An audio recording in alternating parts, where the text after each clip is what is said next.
Retrouvez Businesswoman avec MAF Pro. L'assureur des artisans, commerçants et professions libérales, c'est MAF Pro et c'est pour vous les pros. C'est la MAF.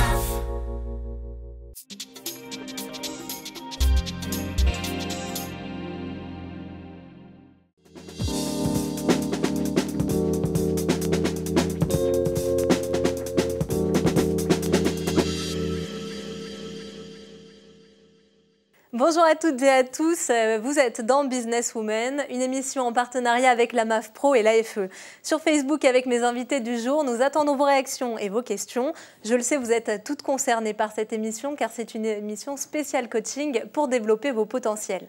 Quels sont vos atouts, vos ressources, comment les exploiter? Vous allez tout savoir grâce à 3 femmes spécialistes dans le domaine. Isabelle Stemmer, vous êtes experte en networking et co-auteure du livre « Tu te lèves et tu décides de développer ton réseau ». Bonjour. Ève Chegaré, vous êtes coach en communication et chroniqueuse sur BFM Business. Bonjour à tous. Et Evelyne Platnik-Cohen, vous êtes également auteure, mais surtout la fondatrice de Booster Academy, un groupe de centres d'entraînement intensif à la vente. Bonjour. Alors entreprendre, c'est oser, c'est décider, c'est agir. Et pour cela, il y a une chose importante, c'est le conseil que vous aviez aussi, Ève, c'est de savoir qu'il faut bien se connaître. En quoi c'est important ? C'est quand même... J'aime bien votre introduction, parler des ressources, comment on utilise ces ressources. Moi, il me semble que la ressource numéro 1, c'est soit sa personnalité, son histoire, bien sûr, les écoles, quand on a fait des études, etc., mais vraiment tellement d'autres choses. Et prendre un moment dans sa vie, dans les moments charnières, par exemple, monter sa boîte, mais aussi changer de job après tout, pour voir comment on fonctionne, qui on est, quelles préférences on a, sur quoi on a de l'impact, ça me semble essentiel. Mais c'est si facile que ça, Evelyne, de déterminer qui on est ? Alors, qui on est, c'est très important. Et d'ailleurs, Ève est un excellent coach pour déterminer qui vous êtes. Après, il y a aussi la façon qu'on a de se raconter. Parce qu'il y a qui on est, mais qu'est-ce qu'on a envie de projeter en définitive. Donc, il faut aussi un peu se pencher sur soi, mais aussi sur le futur et la prospective. Qu'est-ce qu'on a envie de raconter? Quel est notre projet? Et pour ça, on peut avoir un projet, mais ce qui est assez amusant quand on écoute les projets des gens, c'est que très souvent, ils ont l'impression d'être très différenciants. Et en fin de compte, il faut savoir raconter un projet et le rendre différenciant. Donc, la première étape, quand vous avez un projet, il n'est pas si différenciant que ça. Il ressemble à beaucoup d'autres projets. Donc, il y a un vrai travail à faire et ce n'est pas quelque chose qui est facile et évident à faire pour pouvoir raconter son projet de façon différente. Et il y a une promesse à construire aussi, qui est le truc qu'on n'apprend jamais à l'école. Hein. Un projet, il a de la valeur que s'il change quelque chose pour quelqu'un. Donc, c'est vrai qu'à un moment donné, il faut basculer de qui on est, ce qu'on fait, à quoi ça va servir, comment ça va changer quelque chose pour les autres. Et ce que j'ai appris, moi, justement, dans le livre que vous avez coécrit, Isabelle, c'est, si je comprends bien, que pour entreprendre, il faut à la fois, du coup, faire et être, c'est ça ? Oui, tout à fait. Et puis, il faut surtout oser faire et ne pas avoir peur de faire des erreurs, parce qu'on apprend en marchant et on apprend de ses erreurs. Dire, c'est bien, mais faire, c'est aussi apporter la preuve de ce que l'on dit. Et pour nous, les femmes, est-ce que justement, Ève, il y a des potentiels particuliers pour se connaître, qui on est? Est-ce qu'on est vraiment différent des hommes? Alors, nous, les petites choses fragiles, ah mais non, je me trompe, ça c'est dans des siècles passés. On peut prendre les choses de debout. On peut se dire, voilà, on a des potentiels dingues, on fait plein de choses dans nos vies, et en général très jeunes, et donc on n'a pas besoin d'accompagnement différencié. On peut aussi se dire, voilà, dans les faits, pour l'instant, il y a encore pas mal de femmes qui ont des idées de création d'entreprise, mais qui se censurent pour le passage à l'acte, qui ont des projets peut-être en volume de business, quelquefois un peu moins ambitieux, ou en tout cas les chiffres paraissent moins importants. Donc tant qu'il y a ce constat-là, oui, peut-être qu'on peut apporter plus d'attention ou quelque chose de spécifique pour les femmes. Travailler sur le rapport à l'argent, oser en parler quand on monte son projet. On va parler de fric tout le temps, du matin au soir. Il faut faire copain-copain avec le fric, surtout qu'on veut en gagner. Donc ça me paraît essentiel. Et le travail sur la confiance en soi, moi j'ai coutume de dire que ça se décrète, la confiance en soi, parce que ça vient en pratiquant. Donc il faut y aller, il faut se faire violence au départ. Mais pour gagner de l'argent, justement, il faut du réseau. Quand on entreprend, on nous parle souvent du réseau. Mais c'est quoi ce réseau, juste, Isabelle ? C'est simple, le réseau, c'est toutes les personnes qu'on a rencontrées durant les différentes tranches de vie qu'on a traversées. C'est aussi simple que ça. Il faut juste se souvenir de tout ce que l'on a fait depuis le début et de toutes les personnes que l'on a rencontrées, et puis les cartographier, les lister et re-rentrer en contact avec elles si jamais on a perdu le contact. C'est toutes ces personnes-là, finalement.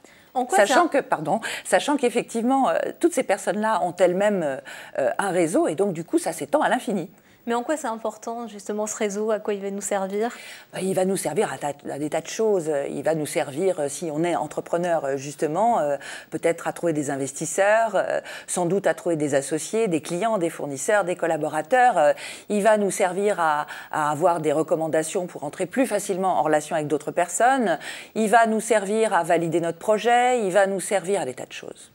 Ce que j'adore dans ce que dit Isabelle, c'est que finalement on se rend compte que le réseau ne s'use que si l'on s'en sert, ou en tout cas ne sert que si on ose demander. Et c'est peut-être ça aussi qu'on n'apprend pas jeune et qu'on essaie d'accompagner dans nos métiers, et peut-être plus particulièrement pour les femmes qui sont un peu braves et qui prennent tout sur leurs épaules, c'est que quand on entreprend, quand on lance un projet, d'ailleurs même l'intrapreneuriat c'est pareil, à un moment donné, on va toquer à des portes et on demande quelque chose. On ne dit pas « je te recontacte parce que ça fait longtemps que je ne t'ai pas vu », mais plutôt « j'ai besoin de toi parce que tu as telle expertise et ça m'intéresserait d'avoir ton avis ». Voilà. C'est important de mettre des mots et d'oser de sortir de sa zone de confort pour demander de l'aide, du conseil. Alors, c'est vrai, mais je pense aussi qu'il faut que les femmes sachent que le réseau, ça ne se constitue pas au moment où on en a besoin. Absolument. Et ça se constitue tout au long de la vie. Justement, Evelyne, quelles sont les bases pour construire? Les bases, déjà, c'est qu'il y a peut-être des femmes qui vont nous écouter, peut-être elles ne nous écoutent pas là tout de suite, mais elles vont nous écouter en replay parce qu'elles travaillent, elles rêvent de monter une boîte, et là, on a envie de leur dire, prenez autant de temps que les hommes à construire votre réseau pendant que vous êtes en entreprise et utilisez ce réseau-là. Et en plus, le réseau... vous pouvez très bien avoir fait 2-3 petites choses, sortir de temps en temps, etc. Et puis un jour, vous dites, là, je vais monter mon business, là, je vais y aller. Et à ce moment-là, vous vous rendez compte que les gens ne sont pas toujours prêts à vous écouter, à vous entendre, parce qu'en fin de compte, vous les appelez que quand vous en avez besoin. Donc ça veut dire que le réseau, ça s'entretient. Il y a une sincérité, il y a l'envie de rendre service d'abord. Et puis après, vous allez voir, moi, je le vis tous les jours encore, parce que j'ai des nouveaux projets, je vois à quelle rapidité s'exécute. Pourquoi? Parce que j'ai tellement rendu de service à tellement de gens que quand je les appelle, c'est tellement facile derrière. Donc en fin de compte, vous donnez, vous recevrez toujours moins que ce que vous donnez, mais c'est pas grave, parce que quand vous donnez beaucoup, vous recevrez de toute manière beaucoup. Donc la base, quand on veut justement développer son réseau, c'est ça, c'est donner, Isabelle? Absolument, donner sans compter, et j'ai envie de dire même donner sans espoir de retour, parce que ça doit devenir comme une seconde. C'est beau comme les paroles d'une chanson. T'as vu?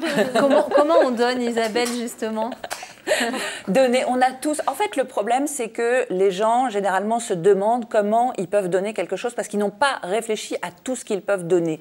Mais même des très jeunes personnes qui n'ont pas encore développé leur réseau sont à la tête d'un capital de choses à donner, de services à rendre.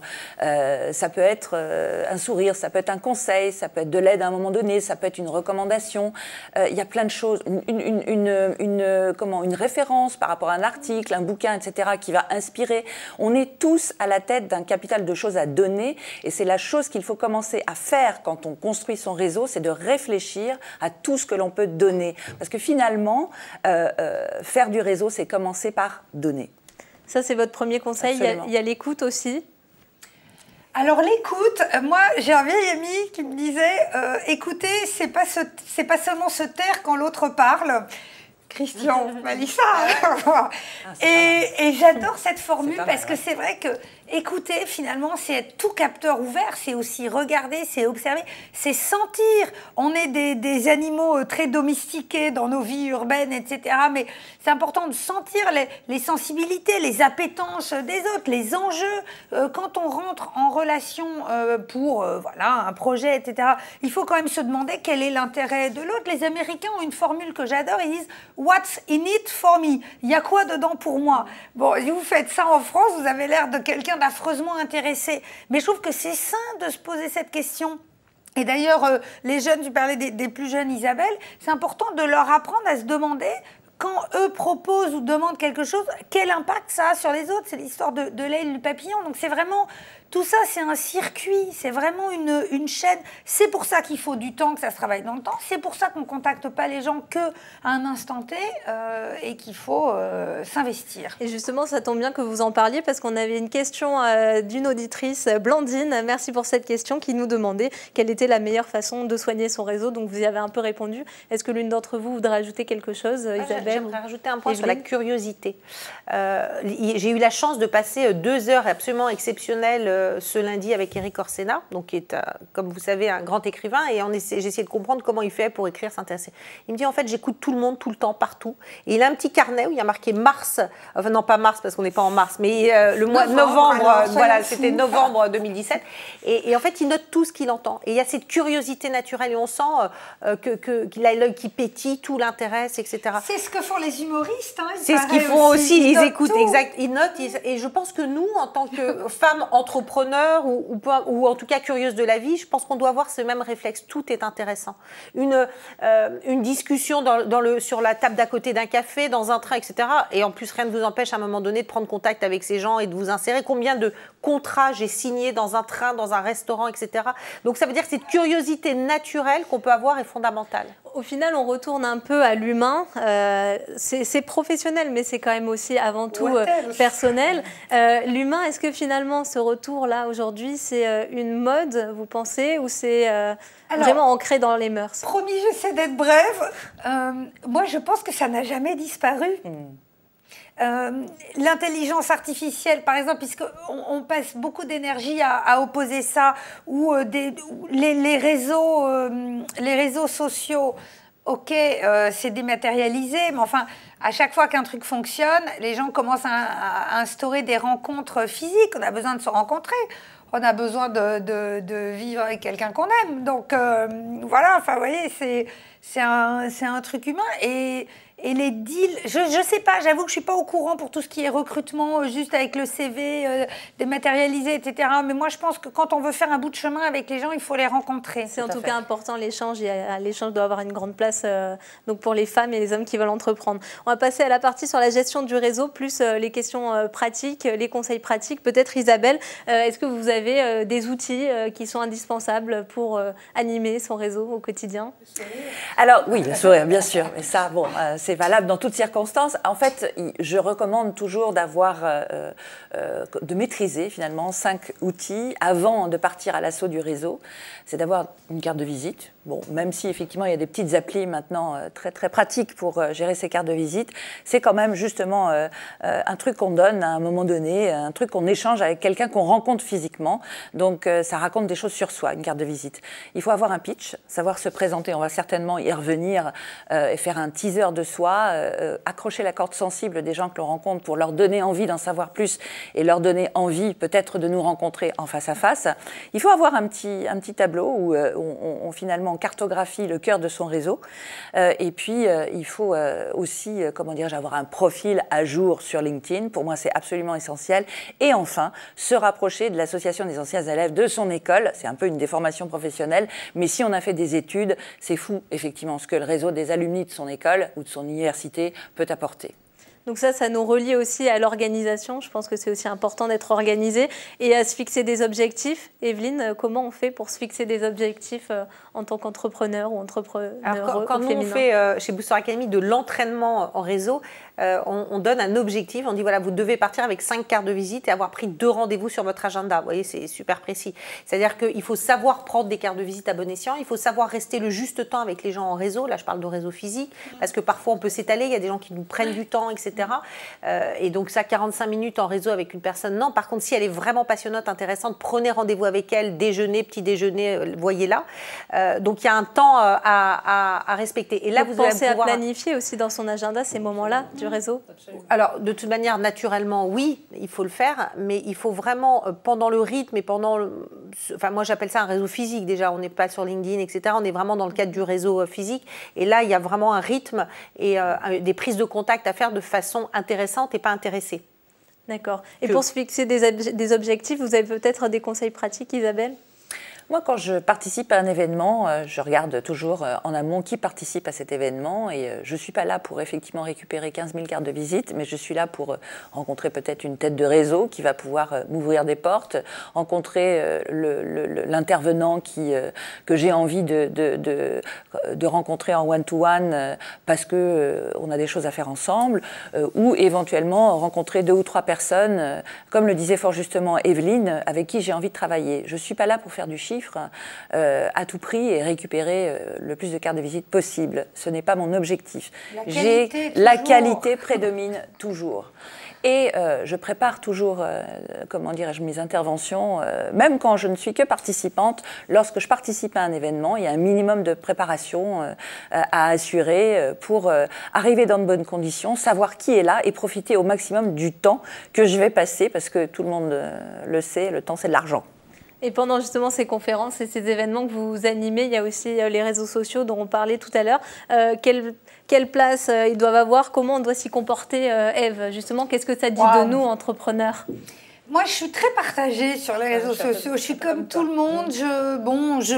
Je contribue. Ça reste étonnant de voir qu'on essaie de poster un truc intelligent et bon, c'est suivi par une petite frange et puis vous mettez une photo de votre gamin et là, ça fait un succès. Donc, c'est compliqué le lien entre le personnel et le professionnel. Il faut peut-être distinguer les deux. En tout cas, voilà. Ce que je me dis, c'est que oui, mais simplement, on se rend compte que dans le professionnel, on a besoin de donner de l'émotion et à un moment donné, sans aller dans l'intime, on se trouve à partager des choses quand même assez personnelles parce que c'est là qu'on comprend qui est cette personne, quelle affinité on peut avoir avec elle. Je pense qu'un truc vraiment très simple, seul ou avec une amie, on peut se poser un instant et se dire voilà, où est-ce que je mets la limite? Est-ce que je parle par exemple de ma famille? Quand je parle de personnel, est-ce que je parle de mes vacances? Sur Facebook, même sur LinkedIn, les gens vont parler de leur voyage. Vous voyez, c'est juste à chacun de se mettre sa limite et de savoir où il ou elle en est par rapport à ça et d'ajuster avec le temps. Je crois qu'il n'y a qu'un seul guide dans la vie, c'est son résultat. Si ça fonctionne bien, continuons. Et si ça crée des tensions, il faut réajuster, quoi. Mais comment faire pour que ça fonctionne bien? Peut-être, Evelyne, moi, j'ai un petit truc. Ouais, j'ai un petit truc que je voudrais partager avec vous, qui est en fait qui est visible, mais qu'on ne voit pas sur Facebook. C'est qu'on peut avoir différents niveaux de visibilité. Et j'ai créé quelque chose qui s'appelle Amis proches, où vous avez une étoile, et donc il suffit de taguer tous vos amis très très proches. Et là, vous allez pouvoir communiquer différemment des amis et différemment du public, puisque moi je laisse beaucoup de mes publications publiques. Et donc dans le public, il y a des milliers de personnes qui ont accès. Les amis, c'est quelques centaines, et les amis proches, ça va être F par exemple, qui a accès à un certain nombre de choses. Ce qui fait que je vais pouvoir, en fait publier et parfois publier du perso, parce qu'en fin de compte, j'étais frustrée parce qu'à un moment donné, j'avais envie de partager sur Facebook, c'est un peu des cartes postales, des moments un peu plus perso, etc. Mais j'avais pas envie de les partager avec la terre entière. Voilà. Et en fait, je m'interdisais de le faire. Et quand j'ai découvert ça, je trouvais ça génial. Et je me suis rendu compte, comme toi, Ève, et je pense que c'est important. Alors, je vais pas tout partager en perso, en public, et ça, il n'en est pas question. Mais en revanche, il y a des moments où il faut savoir dire des choses un peu plus personnel. Parce que nous, on écrit beaucoup chez Booster Academy, on a un community manager, il y a beaucoup d'écriture qui se fait, donc il y a beaucoup d'articles très très construits qui se font. Alors en général, ils sont likés 30-50 fois à peu près, mais quand je sors un truc un peu plus perso sur une soirée que j'ai fait et tout, je peux avoir 200 à 300 likes. Oui, ça marche beaucoup mieux. Eh ben oui. Facebook, ça fait partie des réseaux sur lesquels il faudrait être en tant qu'entrepreneur. C'est aussi une question qu'on nous a posée sur Facebook de Michel. Quels sont les réseaux sociaux les plus pertinents pour un entrepreneur ? Ça dépend de ce qu'on fait aussi. Moi, j'essaye, et je voudrais rajouter une chose par rapport à ce qui vient d'être dit. Je pense que l'important, c'est de rester cohérent par rapport à qui l'on est. C'est-à-dire d'être dans la vraie vie et sur les réseaux sociaux la même personne, finalement, et d'être complètement raccord. Et ce n'est pas si évident que ça. Régulièrement, moi, je rencontre des gens qui me disent « Ah, c'est super, tu es vraiment la même sur les réseaux sociaux que dans la vraie vie. » Donc, un conseil, comment vous faites, vous? Ben justement, je distille, comme le disait fort justement Ève tout à l'heure, des petites choses de ma vie perso, mais j'y raccroche toujours quelque part un peu un lien avec mon expertise. Et donc, du coup, j'incarne vraiment ce que je représente et l'expertise que j'ai à travers ce que je poste sur les réseaux sociaux. Je suis très présente sur Facebook, justement parce que je veux incarner ça. C'est un réseau social indispensable, Facebook, pour moi, c'est les indispensable. entrepreneurs. Pour moi, c'est indispensable. Autant que LinkedIn, par exemple. Moi, je pense. Alors, ce que j'ai remarqué, je pense à quelques startups qui m'ont dit récemment utiliser LinkedIn comme Twitter. C'est marrant comme formulation, avec un très très bon retour sur LinkedIn. Pourquoi? Parce qu'ils visent des cibles corporate, grandes entreprises, dont évidemment les cadres et les décideurs sont très présents sur LinkedIn, et leurs infos sont très relayées. Donc, ça va dépendre. Si vous êtes, j'en sais rien, une jeune femme qui monte quelque chose dans le soin, dans le bien-être, on en parlait tout à l'heure avant de commencer. Bon, il y a d'autres univers à la mode. On sait qu'il va falloir avoir une présence sur Instagram. Et ça, il me semble que c'est quand même assez facile de se renseigner et de trouver même des petits tutos pour commencer. Mais j'aime bien ton idée. On a une ligne à suivre. Il faut être cohérent. On devient comme un journal soi-même ou comme une entreprise. C'est exactement ça. Donc on l'a vu avec vous, cher coach, qu'il faut bien se connaître, bien développer son réseau. Mais comment développer son potentiel commercial? C'est assez lié finalement les deux. Est-ce que le réseau sert à développer son potentiel commercial? Comment on l'utilise, Evelyne? Bien sûr. C'est une partie. Alors ça, c'est intéressant parce que c'est une partie de son développement. Si on veut tout miser sur le réseau, ça ne va pas non plus fonctionner. Et le problème des gens qui débutent, c'est qu'en général, quand ils ont terminé de faire le tour de leur réseau, ils sont vite bloqués. Et parfois, ça va un peu vite pour certains. Donc, savoir prospecter, savoir développer son business, ça veut dire avoir un peu comme le multicanal. J'ai un multicanal de business et des origines de business différentes. Et je vais avoir une origine réseau, mais je vais faire aussi de la prospection. Je vais aussi contacter les contacts de mes contacts. Donc, je vais avoir tout un processus où je sais à peu près ce que je dois signer en fin d'année. Pour ça, je sais combien de personnes je dois rencontrer et donc pour combien de personnes je dois contacter. Et parfois, on peut être étonné du nombre de rendez-vous qu'il faut faire pour effectuer son chiffre d'affaires. Donc, tout ça, c'est un mécanisme qu'il faut bien s'approprier pour pouvoir atteindre ses objectifs. Et quels sont vos conseils justement dans ce domaine-là? C'est très facile, c'est de venir chez Booster Academy et s'entraîner à la n'est-ce pas? En tout cas, le conseil que je donne, c'est qu'on pense que savoir vendre, c'est savoir parler, s'exprimer. Donc on se dit, à la limite, moi, là, je m'exprime, Eve s'exprime très bien, Isabelle, donc je suis commerciale. Isabelle s'exprime très bien, donc nous sommes trois super commerciales. Sauf que moi, quand j'ai commencé dans ma vie... Dans ma vie, on va dire, professionnelle, j'étais commerciale et je ne vendais pas avec la même personnalité que j'ai aujourd'hui. Elle n'a pas évolué. Je ne vendais pas. Pourquoi? Parce que je n'avais pas la technique et le processus de vente. Donc ça prend. Et c'est contre-intuitif. Un jour m'a dit un client, j'ai trouvé la phrase géniale parce que je dis, en fin de compte, c'est un peu comme le jardinage. Le jardinage, c'est contre-intuitif. En fait, vous ne coupez pas les arbres, les feuilles au moment où vous pensez, ça vous semblerait logique de les couper.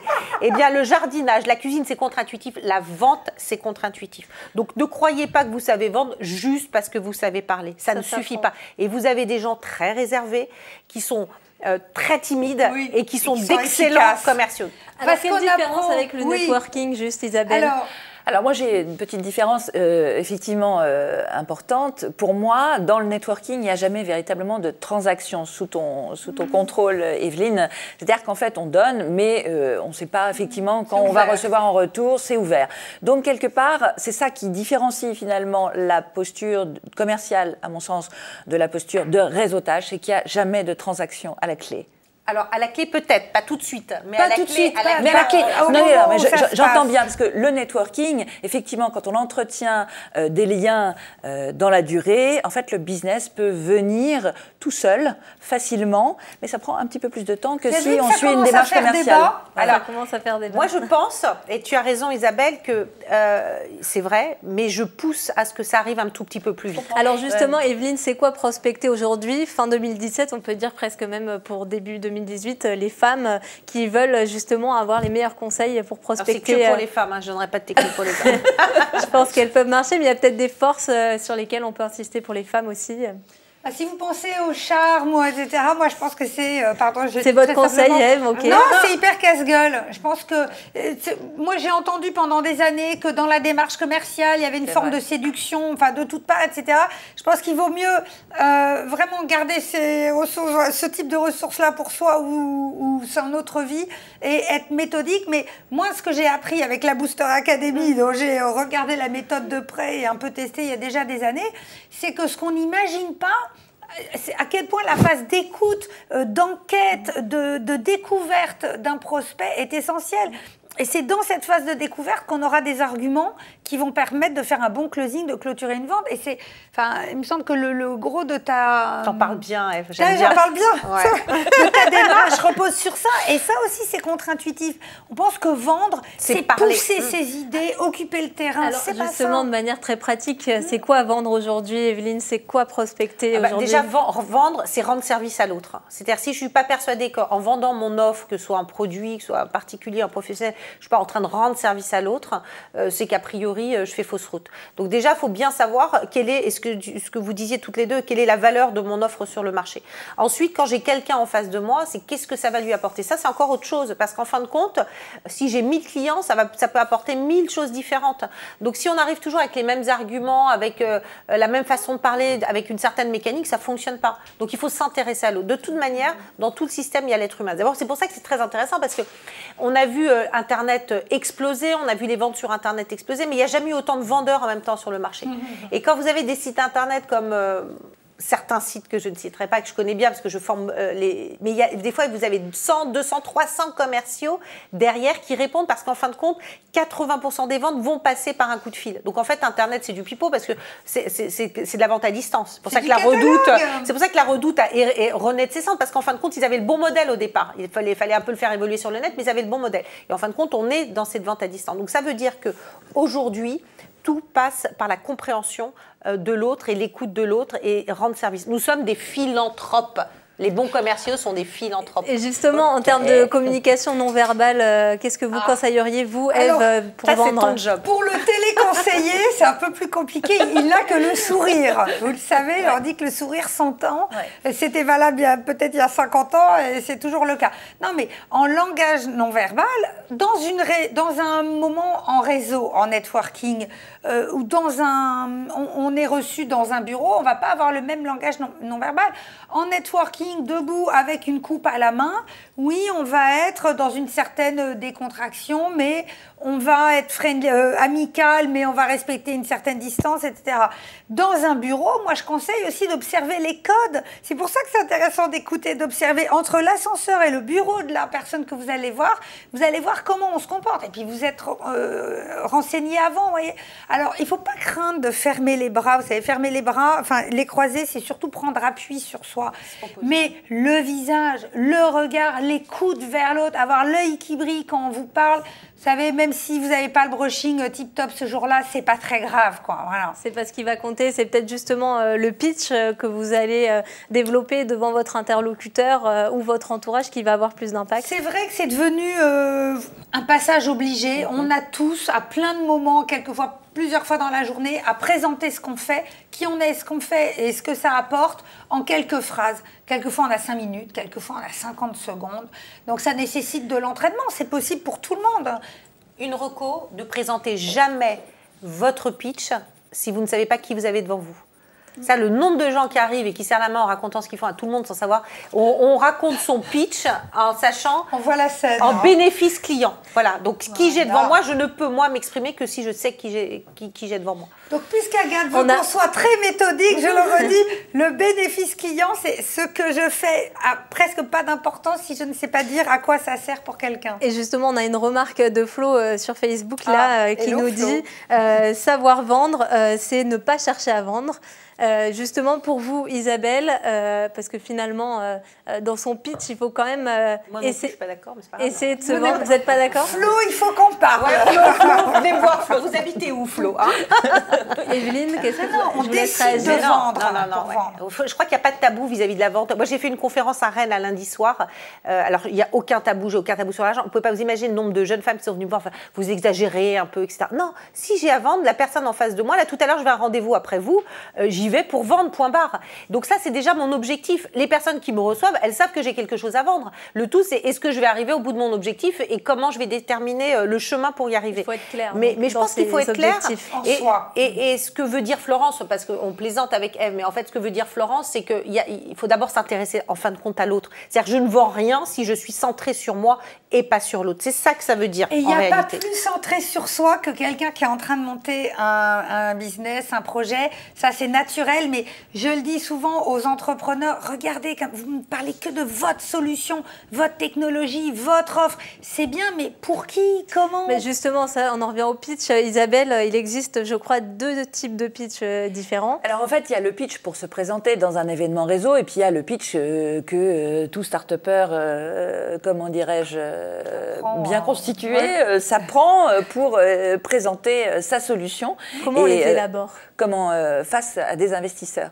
Donc, Ève le sait aussi bien que moi, il faut quand même, quand on est un start-upper, savoir à quel besoin du marché on répond et le dire, le storyteller, le raconter en images peut-être, en histoire, en jolie histoire. Des exemples. Pour faire vibrer la corde sensible des personnes qui l'entendent et qui sont susceptibles d'investir et puis prouver effectivement qu'on a un marché et qu'on répond aux attentes de ce marché. Mais quand on est dans un rendez-vous réseau, c'est un petit peu différent.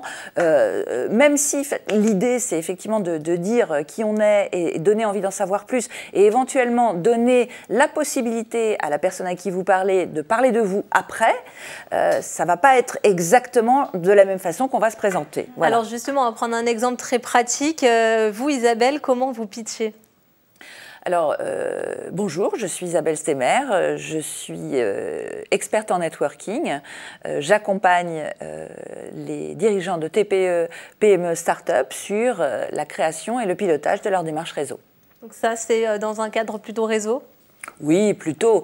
Et effectivement, dans le cadre... Quand tu lèves 1 milliard, quand vous levez 1 milliard, Isabelle, quel est votre pitch au moment où vous cherchez ce milliard? Il est un peu plus long. Donc, quand elle lève 1 milliard, elle a le droit à 15 minutes. J'aimerais bien y arriver, donc tu me donneras la solution. Je crois que j'ai des progrès à faire et des cours à prendre à Mister Academy. Non, je vais juste effectivement dire que 80% du chiffre d'affaires des TPE, start-up et PME provient du carnet d'adresses des dirigeants, mais que bien souvent, même s'ils sont à la tête d'un réseau, ils ne savent pas comment l'activer. Que bien souvent, ils considèrent qu'ils n'ont pas le temps de le faire parce que ce n'est pas stratégique, parce que ce n'est pas essentiel. Et donc, moi, je suis là pour justement les aider à construire, piloter leur démarche réseau pour pouvoir faire du business autrement et tirer parti au maximum de leur carnet d'adresse. Donc, ce n'est pas exactement le même discours. Je crois qu'on l'a senti. Hein. Oui, on peut faire l'exercice avec Ève, parce que Ève aussi a un pitch. On y reviendra tout à l'heure, peut-être. Il faut qu'on avance. On a beaucoup parlé de ce qu'il fallait faire, des conseils que vous aviez à donner, notamment pour se vendre. Peut-être, Evelyne, vous pourriez nous dire ce qu'il ne faut pas faire quand on veut se vendre. Intéressant. Oui, bah, le contraire de ce qu'il faut faire. Non, mais je crois que ce qu'il ne faut pas faire, c'est ce qu'on a dit tout à l'heure, c'est vraiment être centré sur soi et son produit, être obsédé par ce qu'on a à vendre, être obsédé par sa solution. On se rend compte que sa solution, on va peut-être toujours à peu près vendre la même chose, mais avec des arguments qui sont tellement différents.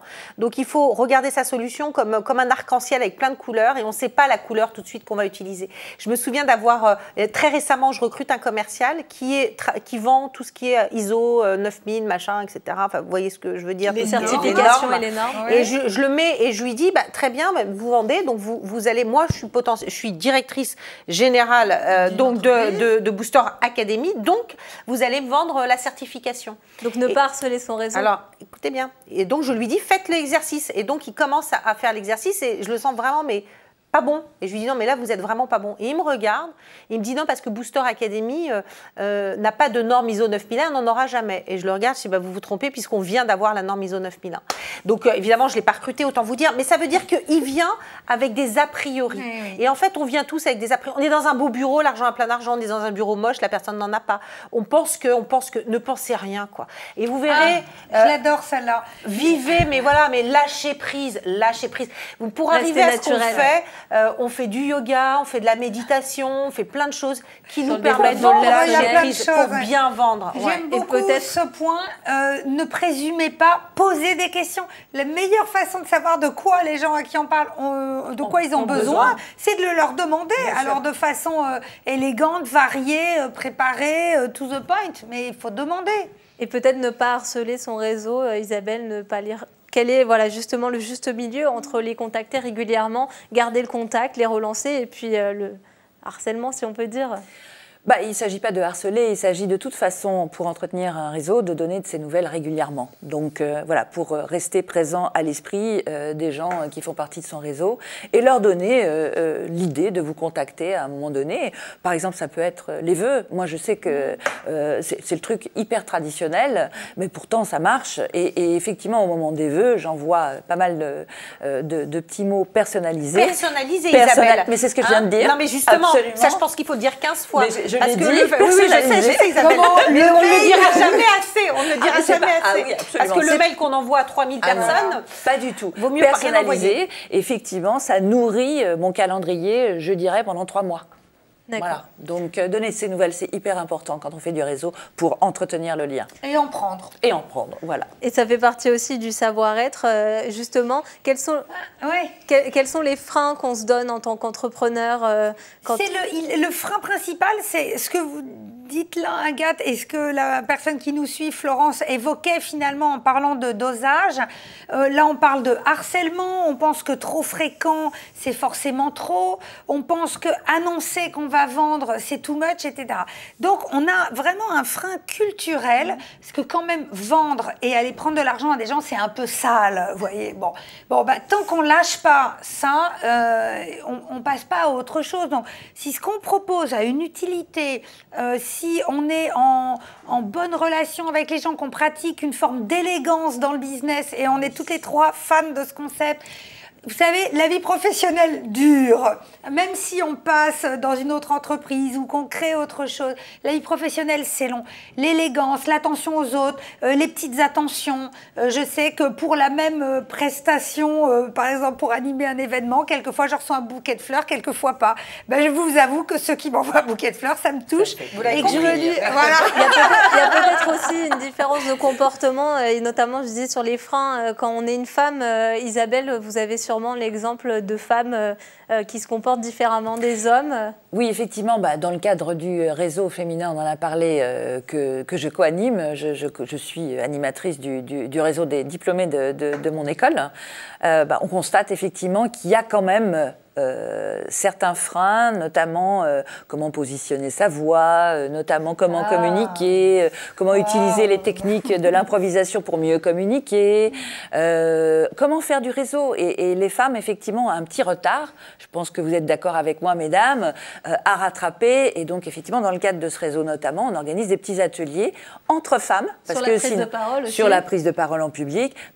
Pourquoi entre femmes? Parce qu'effectivement, les femmes se comportent un petit peu différemment quand les hommes sont là. Et les hommes... Entre femmes, alors du coup, ça se passe peut-être de manière plus détendue. Est-ce que peut-être vous pensez que là, par exemple, typiquement, il y a l'une d'entre nous qui aurait moins osé s'exprimer? C'est ce que vous voulez dire à travers vos ateliers? Je pense, oui. Enfin, je ne sais pas pour mes camarades qui sont peut-être plus habitués à ce genre d'exercice, mais peut-être... Vous n'êtes pas les bons exemples. Non, mais ce que j'entends... Mais c'est vrai, c'est la réalité.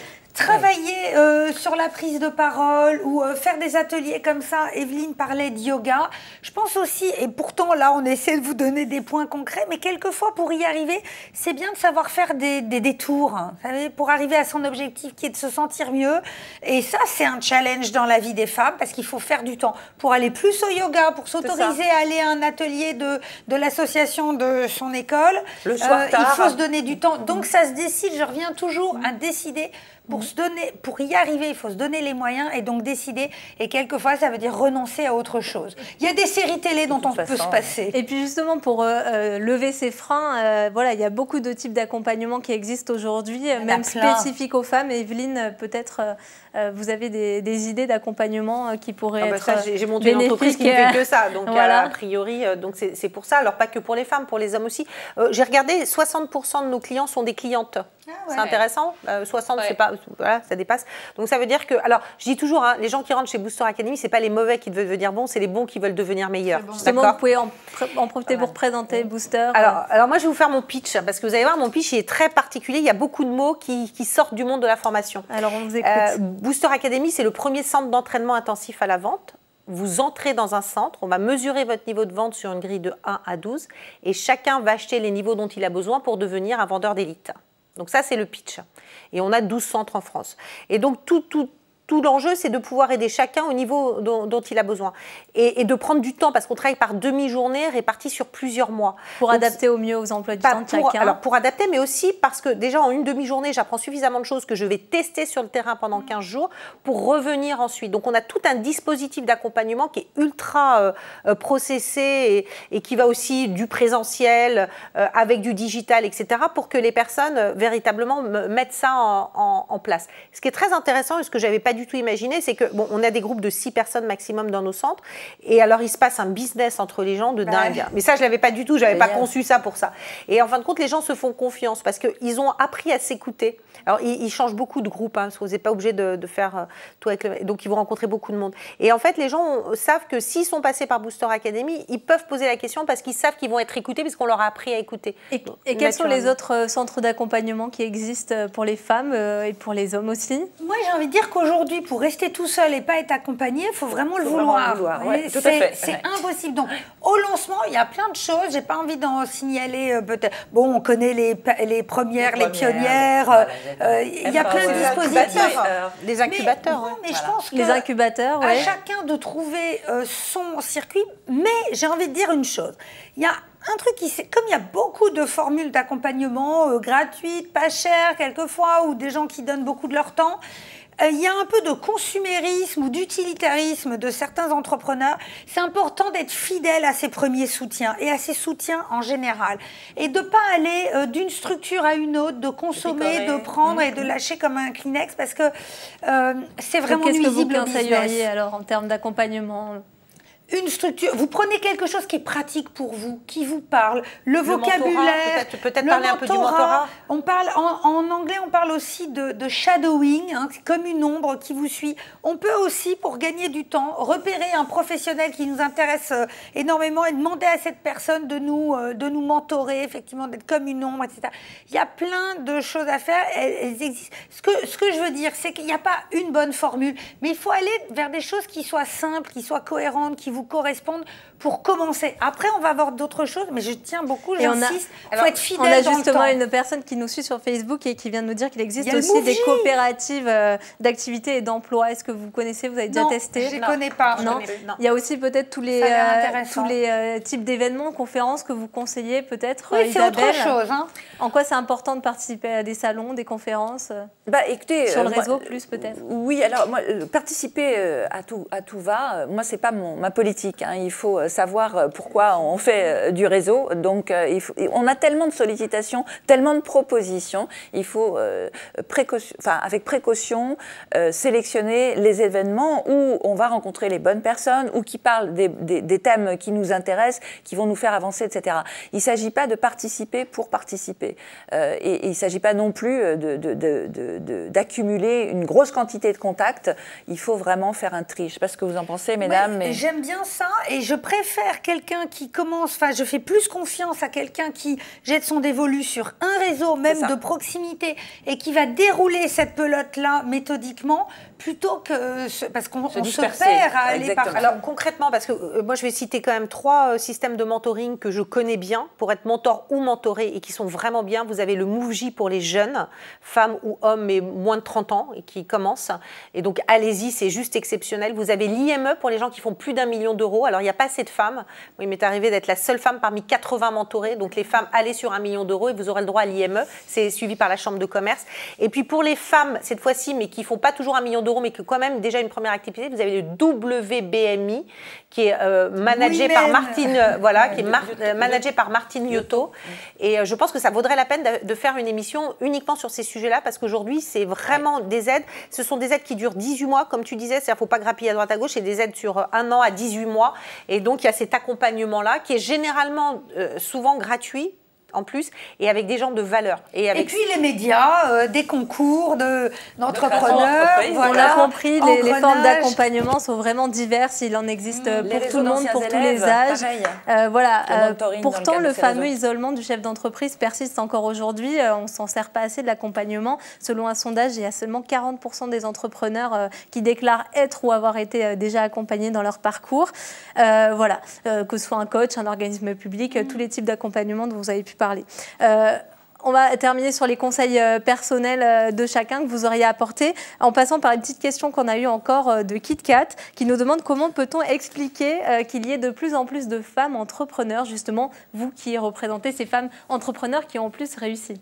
Moi, je pense que ce qui est en train de se passer, c'est que l'envie était là. Il y avait de la censure aussi financièrement, parce que les femmes sont raisonnables et quelquefois tiennent les cordons de la bourse.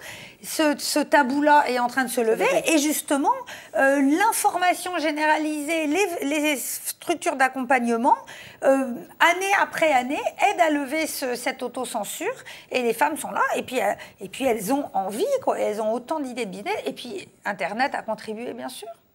Et vous, quel serait votre dernier conseil que vous pourriez apporter, Isabelle, pour les femmes qui entreprennent, justement, puisqu'on en parlait? Eh bien, surtout qu'elles osent, et qu'elles...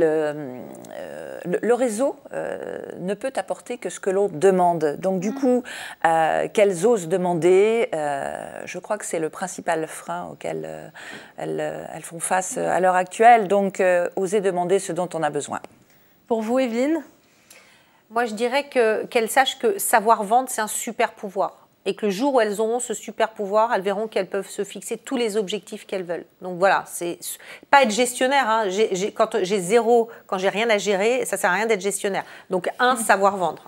Et le conseil de Flo, justement, qui a fait débat tout à l'heure, c'était regarder la télé, au lieu de regarder des séries télé dont vous parliez justement, Eve, tout à l'heure, plutôt aller regarder des impros au théâtre. Voilà. Ah oui, ça peut aussi servir, notamment sur le non-verbal. Exactement. Voilà. Merci en tout cas à toutes les trois pour avoir participé à cette émission et pour vos conseils, vos partages d'expérience. On continuera à vous suivre bien sûr sur les réseaux. Quant à vous, je vous donne rendez-vous le mois prochain pour d'autres conseils et d'autres rencontres avec des femmes qui réussissent encore. Et n'oubliez pas, derrière chaque businesswoman, il y a une vocation, la vôtre.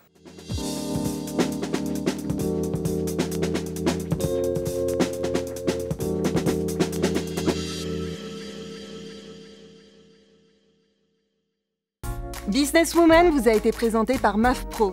L'assureur des professionnels et de la santé collective, c'est MAF Pro et c'est pour vous les pros.